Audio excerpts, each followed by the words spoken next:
Namaste children, welcome back to our social science class. In the previous class, we started a new lesson called Electoral Politics. There we discussed about the Lok Sabha and Rajya Sabha, the process of election. Okay, and let's continue the topic. Once the constituencies are divided, voters list is prepared. Once the constituencies are decided, voters list is prepared. This list is officially called the electoral roll. Once the constituencies are decided, voters list is prepared. This list is officially called the electoral roll. In our country, all the citizens aged 18 years and above can vote in an election.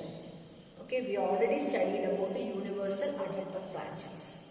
Okay, in our country, all the citizens aged 18 years and above can vote in an election.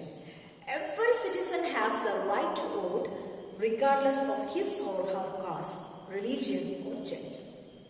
For voting, the voters have to show proofs of identity such as election photo ID card, identity card, EPIC, ration card, etc.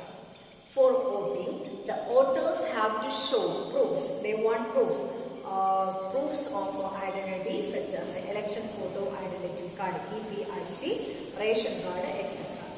The next step is the nomination of candidates. Political parties nominate their candidates who get the party symbol and support. Party's nomination is often called a party ticket. The next step is nomination of candidates. Political parties nominate their candidates who get a party symbol and support. Party's nomination is often called a party ticket. Every person who wishes to contest an election has to fill a nomination form and give some money as a security deposit along with the nomination form. Every person who wishes to contest an election has to fill a nomination and give some money as security deposit along with the nomination form. Then, election campaign is an important phase of any election. Right? After that, we are going to discuss about the election campaign. Election campaign is an important phase of any election. In our country, such campaigns take place for a 2-week period between the announcement of the final list of candidates and the date of polling. In our country, such election campaigns take place for a 2-week period between the announcement of the final list of candidates and the date of polling. During this period, the candidates contact their supporters. During this period, the candidates contact their supporters. Okay, this is also the period when newspapers and television or radio news are full of election-related stories and debates. That we already know. Whenever we are opening the television, we are familiar with the debates. Okay, so the final stage of an election is the day when the voters cast or poll their vote. The final stage of an election is the day when the voters cast or poll their votes. Do you know about EVM? EVM means electronic voting machine. Electronic voting machines are used to record votes. The machine shows the name of the candidates and the party symbols. What the voters has to do is to press the button against the name of the candidate he or she wants to give his vote. Long years back, we used the ballot paper. Okay. Once the polling is over, all the EVM, electronic voting machines, are sealed and taken to a designated secure place. EVM need security. Okay. So, once the polling is over, all the electronic voting machines are sealed and taken to a designated secure place. A few days later, on a fixed date, all the EVMs from a constituency are opened and the votes secured by each candidate are counted. Counting start. A few days later, on a fixed date, all the electronic machines from a constituency are opened and votes secured by each candidate are counted. The candidate who secures the highest number of votes from a constituency is declared election winner. Okay, the defeated candidate or the party on the other hand has to accept the election outcome as people's verdict.